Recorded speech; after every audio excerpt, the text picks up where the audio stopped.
Исәнмесез, ТМВда адымнар тапшыру вакыты җитте. Студиядә Сәрия Хабибуллина. Бүгенге чыгарылышта ниләр булачак? Татарстанның дәрәҗәле кунагы. Очень серьезный результат. Я очень доволен. Беренче тәэсирләр һәм саллы бәя. Татарстан может многое предложить. Искене сүткәннәр яңасының киләчәге томанлы. Яңа Чишмәдә ферманың бетүе авылны да бетермәсме? Хәзер терлектә бетү сәбәпле тоже кеше терлеген әкертеңне киметә.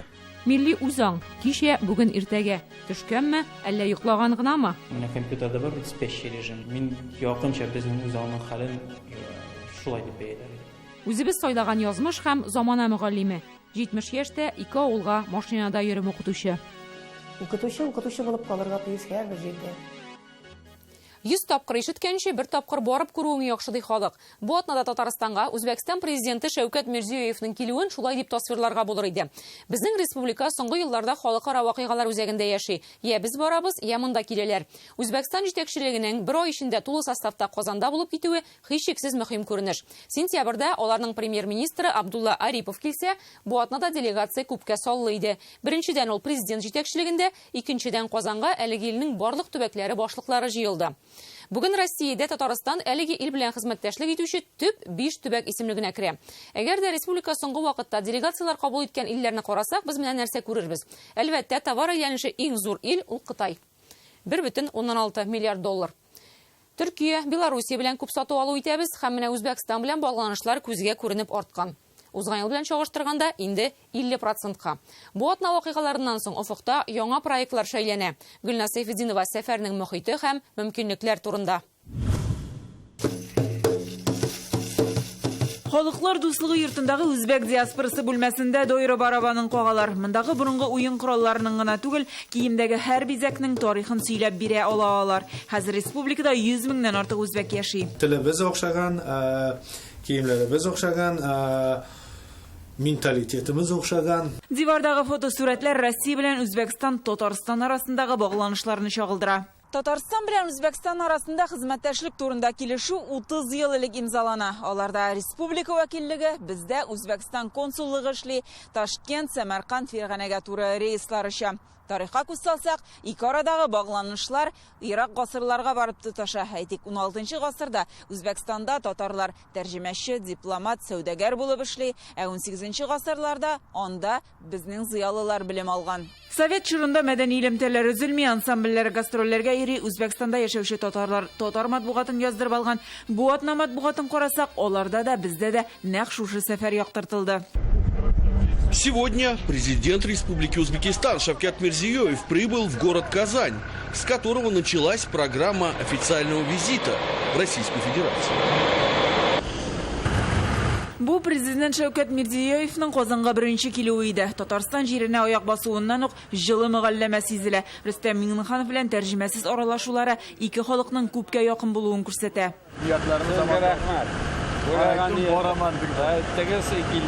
Шуңадырмы Рөстәм Миңнеханов белән Казан Кремле буйлап йөргәндә дә дусларча аралаштылар. Это что такое? Это дворец земледелия.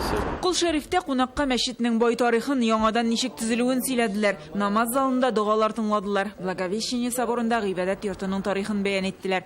Казан Кремле республикада туристларны иң күп кабул итүче урын. Хәзер аны килеп күрүчеләр исемлегенә тагын бер дәрәҗәле исем өстәлде. Я хотел увидеть глазами, я увидел настроение людей, я увидел настрой людей, я увидел сегодняшний на самом деле форум прошел. Он насыщенный, я увидел в лице наших обоих команд, что они тянутся к друг другу. Бу бер-береңә тартылу гына түгел, инде төгәл эш нәтиҗәсенә чыгуда. Татарстан белән Үзбәкстан төбәкләре арасында узган ел товар әйләнеше 50% артып, 290 миллион доллар булган. Быелның 6 аенда үсеш 30% җитә. Активно работаем и с акиматами, и с министерствами.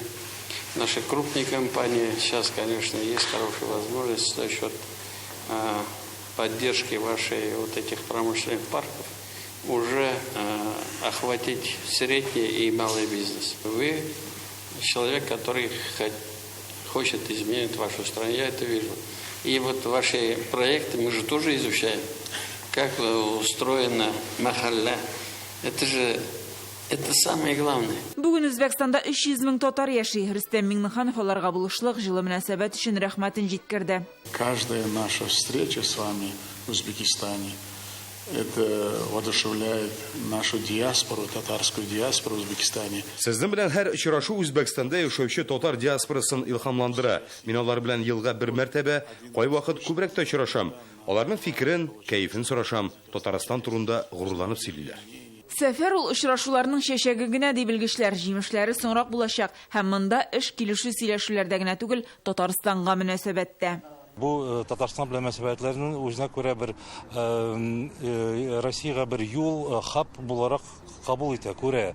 Шуңа күрә инде Үзбәкстанга да керү, Россия икътисадына, Россия базарына керү Татарстан аша уңайлырак дип уйлары була. Дәүләт башлыклары башта бит башкаларга баралар, тип фигуралар, президентлар белән үзара очрашалар. Монда Мирзиёевның башта Казан килүе күпмедер берникадәр бу дипломатик тәртипләрне бозу да кебек кагыйдәләрен, ләкин ул Татарстан дәрәҗәсен, авторитетын күрсәтүнең бер күренеше. Моңа кадәр Татарстан делегациясының Үзбәкстанга эш сәфәрләренең нәтиҗәсе буларак уртак предприятиеләр бар иде инде.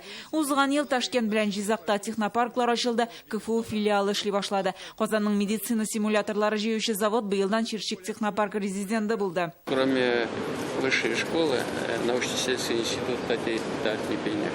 Они вместе в лаборатории. Наука есть. Ташкентта КамАЗ автоузәге, Сәмәркандта КамАЗ заводының машина җыю линиясе эшли. Татнефть, шулай ук КМПО, суднолар төзү, су уткычлар җитештерү заводлары белән уртак проектлар бар.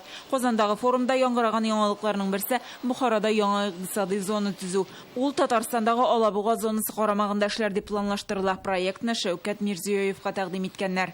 И теперь мы договорились о том, что Бухарадагы махсус икътисади зона белән Алабуга идарә итәчәк. Ул аның филиалы кебек булырга тиеш. Үзбәкстан президенты инде киләсе атнада финансы башларга кирәклеген әйтте.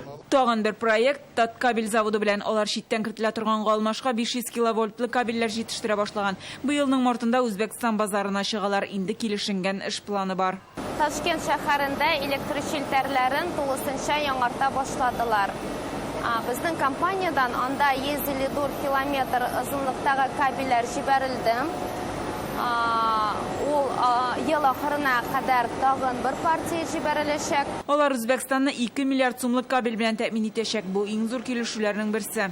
Проект огромного масштаба, не только для Узбекистана, но и для России. Үзбәкстан өчен генә түгел, Россия өчен дә зур проект. 135 километр кабель линиясе ул мегаполислар өчен дә күп. Яңа зур район Ташкент-Ситине энергия белән тәэмин итү мөмкинлеге бирәчәк. Казанга сәфәрдән соң Шәүкәт Мирзиёев Мәскәүгә очты. Башта Михаил Мишустин белән хөкүмәт әгъзалары катнашында аралаштылар. Аннары Владимир Путин кабул итте. Һәм бу очрашуда Россия президенты Татарстанга биргән бәя форумның ни өчен Казанда узуын тагын бер кат дәлилләде. Я знаю, что вы побывали сейчас в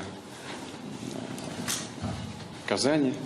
Мы гордимся Казанью, гордимся, как развивается этот замечательный город. Надеюсь, вы поделитесь тоже своими впечатлениями от этого. Я знаю, что это была не просто ознакомительная, но и деловая поездка, деловая часть вашего визита. Татарстан может многое предложить. Впервые у нас все 14 регионов на уровне. Беренче тапкыр Үзбәкстанның барлык 14 төбәге хакимнәре, ягъни өлкә җитәкчеләре форумда катнашты. Кичә комиссияләрнең рәисләре хисап тутты, нәтиҗәсе бик җитди, мин бу эштән канәгать. Төбәгара хезмәттәшлек буенча эшләүче коллегаларымның планнары да зурдан. Уйланылганның барып чыгасына ышаныч баглыйлар. Казанда узган форумда Россиянең 19 төбәге һәм Үзбәкстанның 12 өлкәсеннән 700-дән артык бизнес вәкиле катнашты. 3 миллиард ярым долларлык килешүләр имзалана. Хәзер Татарстан делегациясының Үзбәкстанга сәфәре әзерләнә. Ул октябрь ахырында булырга мөмкин. Гөлнас Сайфетдинова, Рәмзил Гарипов, Адымнар. Иске инвесторның яңа проекты авылның киләчәген куркыныч астына куя. Без Яңа Шишмә районыннан шундый хәбәр алдык. Сентябрь Тубылгытау авылында хуҗалыкта терлекчеләр өчен соңгы эш ае була. Мондагы җәмгыять җитәкчелеге 1800 башка якын терлекне бетерә, шуның артыннан фермаларны сүттерә. Совет заманыннан авылларны эшли иткән комплексларның күз алдында юкка чыгуы җирле халык өчен фаҗигагә тиң була. Хәзер Тубылгы тау фермасыз дистәләгән кеше эшсез калган. Юк, предприятие кешеләргә яңа эш урыны тәкъдим итә, ләкин ул башка районда һәм анда тәүлек аралаш йөреп эшлисе. Йорт җирен, мал-туарын ярты көнгә дә калдыра алмаган авыл халкы инвесторны хәлләренә кермәүдә гаепли. Хуҗалар элеккечә бизнес алып бара алмауга сылтый. Алар яңа комплекс төзергә вәгъдә иткән. Әмма икътисади кыенлыклар инвестиция проектын күрсәтелгән вакытка тормышка ашырырга мөмкинлек бирмәскә мөмкин. Иске урынына яңа кайчан салыныр? Яңа проект авылга да инвестиция булырмы? Рания Абдрахманова репортажы. Кайчандыр гөрләп торган, меңләгән баш сыер йөргән ферма биналарында хәзер җил уйный. Алар буш. Әмма су каланчасы, бозаулар фермасы, башка биналарга ашлык киптерү комплексларына карап, әлеге хуҗалыкның эшчәнлек алып бару өчен барлык мөмкинлекләре дә булган икәнлекне аңларга мөмкин. Шул ук вакытта территорияның бу ягында давыл узган сыман.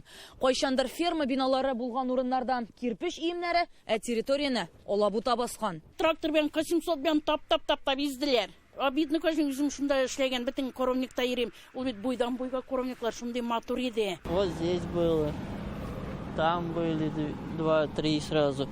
7 было зданий. Которые снесли. Да. Максим Степанов Яңа Чишмә районының Тубылгы тау авылындагы хуҗалыкта 5 ел эшләгән. Терлекче фермаларны бетерәчәкләре турында сүз быел яз чыкты ди. Җәен биналарны сүтә башлаганнар. Начали разбирать. Язын агач биналарны сүтә башладылар. 2 ай дигәндә җир белән тигезләделәр. Безгә 20 сентябрьгә кадәр эшләячәгебез турында кагаз бирделәр. Менә 29-на кадәр эшләдек әле. Хәзер Максим эшсез калган. Тубылгы тауда аның кебекләр 20ләп кеше диләр. Сәкинә Мингалимова хуҗалыкта 7 ел сыер сауган. Төрлечә булды инде, төрле группада төрлечә булды. Күпчеләрдә булды инде, әситләрдә булды. Сыерларны да язын киметә башлаганнар. Алар да бетә эштә. Без кайткан көнне Мингалимовлар авыл көтүен көтәргә чыккан иде. Сыерлар шәхси хуҗалыкта гына калган. Эшсезлегне менә увольнение итәргә барырга диделәр. Барып 2 ай төлибездән ары калганын.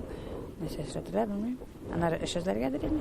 Мингалимовларның гаилә башлыгы да хуҗалыкта эшли. Механизатор. Әлегә кыр эшләре дәвам итү сәбәпле аны эштән азат итмәгәннәр. Әмма ирле хатынлы эшсез калган гаиләләр бар. Хезмәткәрләрнең бер өлешенә Түбән Кама районындагы фермаларда эш тәкъдим иткәннәр. Анда тәүлекләп эшләргә кирәк. Әмма олы яшьтәге әти-әнисе үз хуҗалыгы булган гаиләләрнең анда йөреп эшләү мөмкинлеге юк. Әгәр ялгышмасам, 17 ел эшләрем. Сыер савучы Лидия Мөбәрәкшиненың 3 баласы бар. Шуңа читкә чыгып китә алмый. Жалко инде ферманы бетергәч, әле бөтен рабочий шунда эшләйде бит. Яртау шунда эшләйде. Шул хәйләйбәт фирмаларны сүтеп ыргыттылар.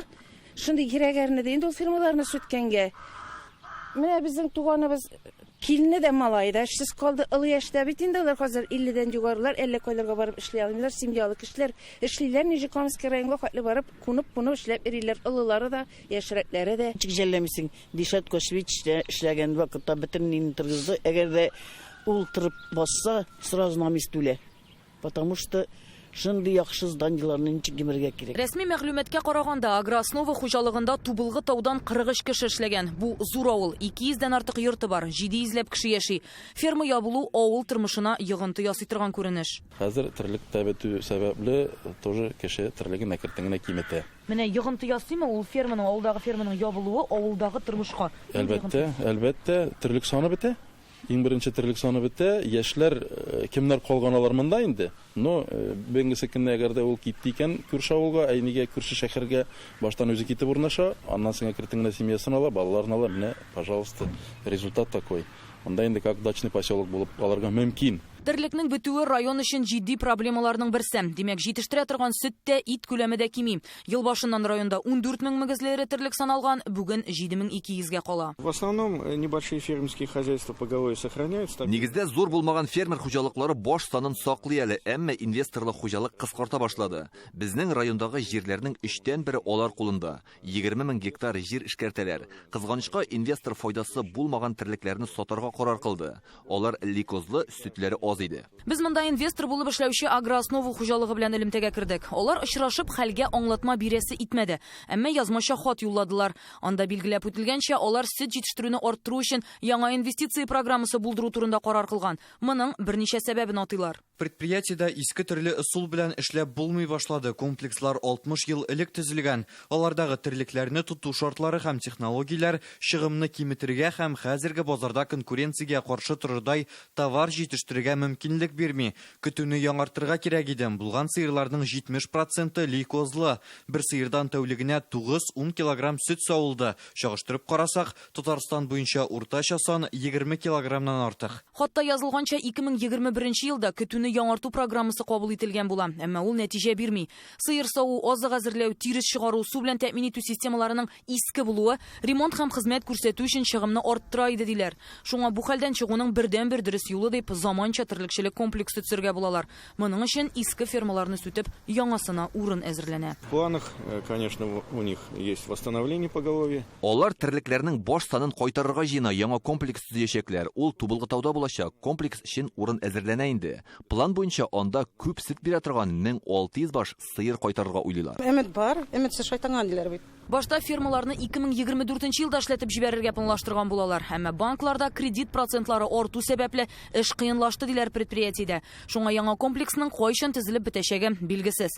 Эштән азат ителгән 71 кешенең 24-ен холдингның башка хуҗалыкларына урнаштырганнар инде. Әлегә 18 кешенең эш урыны хәл ителмәгән. Тагын шунысы бар, яңа комплекс югары технологияләрдән торачак. Районда әйтүләренчә, анда хезмәткәрләр бермә-бер азрак кирәк булачак. Димәк, 71 кешенең барысы да монда килми.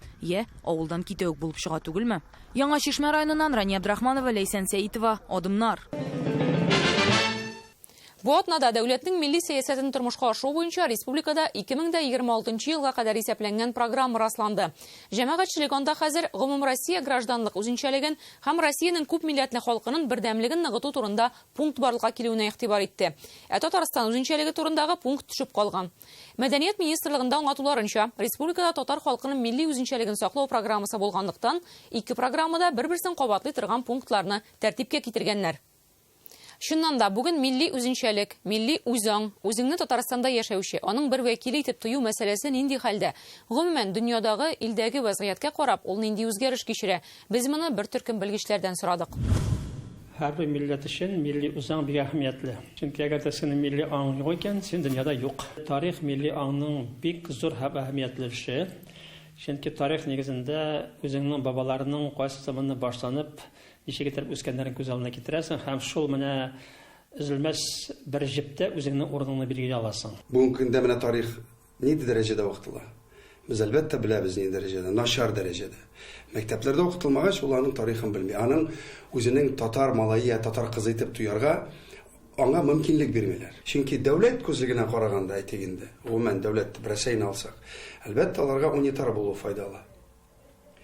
Чөнки бу республикалар турында еш кына республика карата һөҗүмнәр туктаганы юк аның.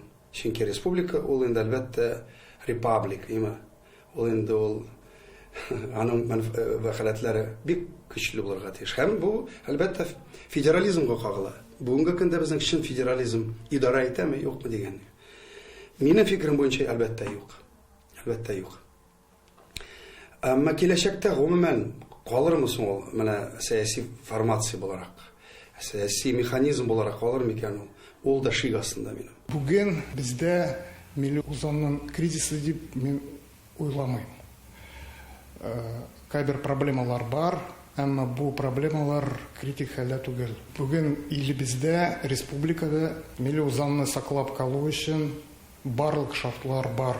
Һәм без аңлыйбыз, иң куркынычы бу милли үзаңны өчен бу глобальлашу. Менә компьютерда бар бит спящий режим. Мин якынча безнең үзаңның хәлен шулай дип бәяләр идем. 90-нчы елларда байрак күтәреп йөргән бугын вәкилләре аларда бер нәрсә үзгәрмәде. Бездә суверенитет чорында үскән балаларда, минем үземдә мәсәлән, бу җәһәттә бер нәрсә дә үзгәрмәде. Мин элеккечә милләтемә, милли телемә ышанам һәм хәлемнән килгәнчә моңа ярдәм итәргә тырышам. Ә менә яңа буынны кызганычки без җуеп барабыз менә бу әйберне. Һәрбер әйткәнемчә, илнең теге яисә бу дәвердәге булган сәяси вазгыять, сәяси дәвердә милли үзаңның үсеше аның төрлечә. Шул ук мәсәлән, әгәр дә без 70-80 еллар белән чагыштырган вакытта, гомумән 70 елларда без барыбыз да милли мәгарифкә булган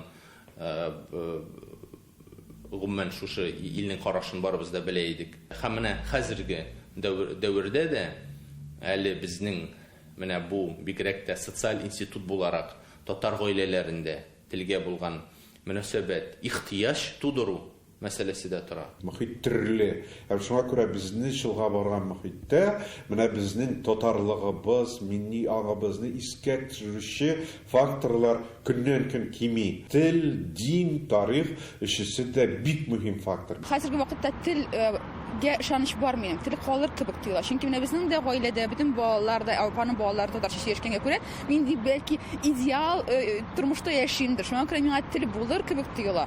Аннан соң инде әлбәттә мәдәниятне күтәрергә кирәк. Кино, сериаллар, спектакльләр, ниндидер искусственный интеллект белән эшләнгән әйберләр булырга тиеш.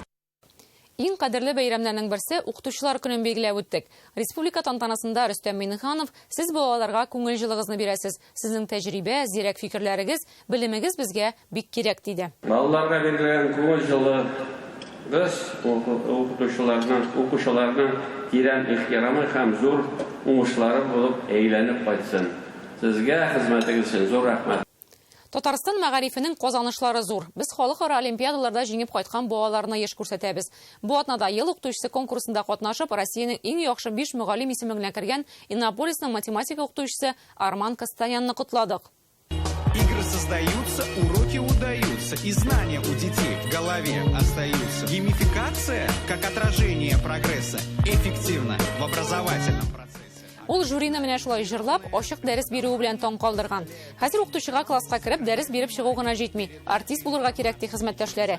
Компьютерны, интернетны, технологияләрне үзеңнән күбрәк белгән балалар алдында сынатмау әле бер әйбер. Укытучыга мөнәсәбәт үзгәргән чорда хөрмәт яулыйсы да бар. Без хәзер Әлки районына юл тотарбыз. Сүзебез Арманнан аермалы буларак IT шәһәрдә түгел, Әгоп гади бер авылда 50 ел математика укытучы Асия Галәветдинова турында булачак. Минемчә, аның тормыш кыйссасында бүгенге мәгарифнең барчын-барлыгы чагылыш таба. Авыл мәктәбендә балалар саны кимү, индивидуаль эшләү ихтияҗы, бердәм дәүләт имтиханы, математика кебек төп фәннәрне укытучылар җитмәү, авылларга йөреп укыту мәшәкате дә. Фәйрүзә Мәҗитова репортажы. Нинди рәвештә бирелә квадрат тигезләмә? Әйе. Плюс. Әйе. Тигезләмәләр, формулалар, мәсьәләләр аның тормыш рәвешенә әйләнгән. Асия Галәветдинова 50 ел төп фәннәрнең берсе булган математика укыта. 70 яше тулса да, аяклы ялда булса да, ул һаман сафта. Алай гына да түгел, 2 авыл мәктәбендә эшли. Мин аны гомердә дә ташламыйм. Үзеңдә булган белемне балаларга биреп калдырасым килә. Менә готовый белем бит инде ул миндә. Балалар шуны алырга тырышсыннар дидем. Күрәләр, киләләр, өйрәнәләр яхшы. Асия Галәветдинованың укучылары бердәм дәүләт имтиханнарын югары балга тапшыра. База өлешеннән 100 бал җыючылар бар, профильдән 78-гә җитә. Моны белеп, аңа 9, 10, 11 сыйныфларны биргәннәр дә. Заманында сыйныф тулы бала укытса, хәзер ул чаклар сагынып сөйләргә генә калган. Әмма укучылар саны кимүнең дә өстенлеген күрә. Әгәр дә класс тулы торса, эшләргә рәхәтрәк. Анданың талантлары да күбрәк була, белем белгәннәре дә күбрәк, бер-берсенә булышучылары да күбрәк була. Әмма ләкин хәзер көндем инде кичкенә әзгенә класслар булсалар да, 2-шәр, 3-шәр, 4-шәр, 5-шәр, 6-шәр бала класс сайын. Анда да эшләргә рәхәт икән. Монда наоборот индивидуаль эшләп була балалар белән. Безгә бит инде быел 2 бирәсе бар. Асия укыткач без аны биреп чыгалабыз. Ул яхшы укытучы, үзенең фәнен белә, яхшы укыта.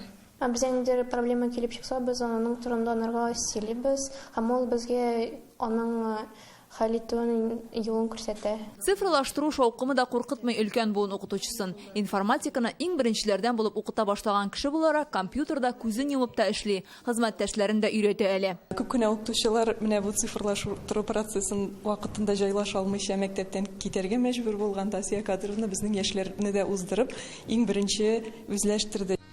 Төшкә кадәр ул Әхмәт мәктәбендә укытса, төштән соң Түбән Әлкигә юл тота. 2 авыл арасы 12 чакрым. Озын тәнәфестә барып өлгерәсе. 50 яше тулып киткәч, машина йөртү таныклыгы алган. Хәзер 2 авыл арасында трассадан җилдертә. Кайсы көннәрне шулай туры килә минем 1 сәгать була арасында. Кайтып җитәм. Түбән Әлки авылы мәктәбендә Асия Галәветдинова гомер буе эшләгән. Заманында югары белем алып, монда эшкә кайткан була. Моннан лаеклы ялга чыга. 1 ел гына өйдә утырган, кабат укытырга чакырып алганнар. Республикада математика укытучыларына кытлык зур. Асия ханым кебек тәҗрибәле, үз эшен аеруча яратып башкаручы остазлар кирәк. Асия Кадировна без инде чакырабыз һәр елны. Математика укытучысы буларак, ул безгә бик тә кирәк. Дәрәҗәсе яхшы, нәтиҗәләре яхшы, шуңа күрә без аны инде хөрмәт итеп һәр елны чакырабыз.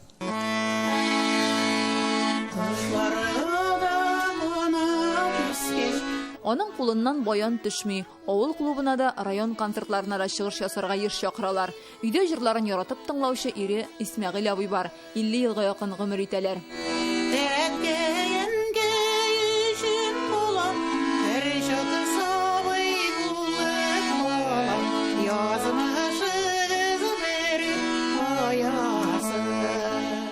Шәһәрдән балалары, оныклары кайтса, гаилә түгәрәкләнә. Авылда Галәветдиновларны үрнәк гаилә диләр. Көндез мәктәптә, кайткач хуҗалыкта, кичләрен дәфтәр тикшереп үтә. Математикадан өстәмә дәрес сорап килүчеләр белән аерымда шөгыльләнә. Студентлар да киләләр, балалар да киләләр бик күп. Булышам, интернет заманасы бит. Белмәгән әйберемне, андагы яңа материалларны хәзердә кызык булып кимәле мин. Кич белән мин әллә нәрсә карап утырмыйм, интернетка керәм дә мәсьәлә эшләп утырам әле. Үз һөнәреңне яратсаң, мәңге яшь булырсың ди ул. Укытучының дәрәҗәсе турында да аның җавабы әзер. Син укытучы һәр вакыт үрнәк булырга тиешсең. Төгәл, итәгатьле кеше. Укытучы булып калырга тиеш һәрбер җирдә. Сине беркем дә аннары ул вакытта хөрмәтеннән кырыйда калдырмый, читтә калдырмый. Фирүзә Мәҗитова, Рәмзир Гарипов, Адымнар. Адымнарны укытучылар белән дәвам итәбез. Атнаның гыйбрәтле хәлләре, сабаклары һәм тормышка юморлы караш Кодак сәхифәсендә. Исәнмесез. Бәйрәм көнне укытучыларга нәрсә бүләк итәргә дә белмәссең. Бераз тынычлыкта гына калдырырга кирәк аларны. Инде анысы да зур бүләк булыр шикелле. Нинди генә эш башкарырга туры килми аларга бүген, кирәген дә, кирәкмәгәнен дә. Для классного руководства мы сразу же поручаем вам 9 А. Этот удивительный, прекрасный, сумасшедший 9 А. Сизгәнем бар. Ел сайын 5 октябрь көнне укытучыларга хезмәт хакын арттырырга кирәк дип сөйләшеп алалар. Быел да матур традиция сакланды. Быел да сөйләшеп алдылар. Я обещал поговорить с вашим начальством. А поговорите? Вот. Креатив бүләкләүләрдә булды. Менә Казанның 188-нче мәктәп укучылары бәйрәмчә баннер эшләткән. Хабаровскида зуррак рәсем ясаганнар. 5 катлы йортның диварында хәзер совет заманы открыткасы бәйрәм белән котлый. Казан мэры Илсур Метшин укытучылар белән очрашуда бер сырын шиште. Әбисе аңар мулла бул улым, бәлеш төбе ашап кына йөрерсең дип әйтә торган булган. Әмма күргәнебезчә, әбинең гызыры үтәлми. Эх, шунысы үкенечле. Әби әйтәде, улым, муллага укы. Бәлешне төбе ашап йөрерсең. Транспорт яңалыклары. Казанда бер көнне менә шушындый мөгъҗиза күргәннәр. Электросамокатка диван урнаштырсаң, ничек уңайлы икән бит әй. Велосипед юлларын киләчәккә карап, киңрәк итеп эшләргә кирәк икән бит. Давай знаешь что? Не ковер, а линолеум самолет сделаем. Легко моется. Моль не съест. Монысы Үзбәкстан, бәлки күргәнсездер дә инде. Балалар бакчасы тәрбиячесе кечкенә генә микролитрашкага уйлап карагыз, 25 сабыйны сыйдыра алган. Иң мөһиме, күңелең киң булсын. Менә сиңа педагог һәм устаз елы. Үзбәкстанда түгел, бездә бит әле ул. Җамиля, Зарина, Гүзел, Гөлчатай. Транспорт яңалыкларын мимимишный хәбәр белән тамамлыйбыз. Бер хатын этен Казаннан Сочига самолет белән очырган. Этне саклагыз инде дип язып куйган ул әрҗәгә. Үзебезнеке кебек сакладык дип җавап язган Казан аэропорты хезмәткәрләре. Сочида да үзебезнеке кебек сакладык дип өстәгән тегендәгеләр. Бар бит дөньяда яхшы кешеләр. Эт каршында кызарырлык түгел. Ну, поехали, да. Мәктәп дигәннән, 2 төбәк, Екатеринбург һәм Дагыстан мәктәпләрендә шушы көннәрдә WhatsApp куллануны тыйдылар. Чыннан да, кирәк түгел WhatsApp. Менә бит кыш теледәй кәгазь битеннән дә менә дигән чат ясарга була икән. Безнең бүгенге тапшыруыбыз тәмам, бер атнадан шимбә кичендә очрашырбыз. Исән сау булыгыз.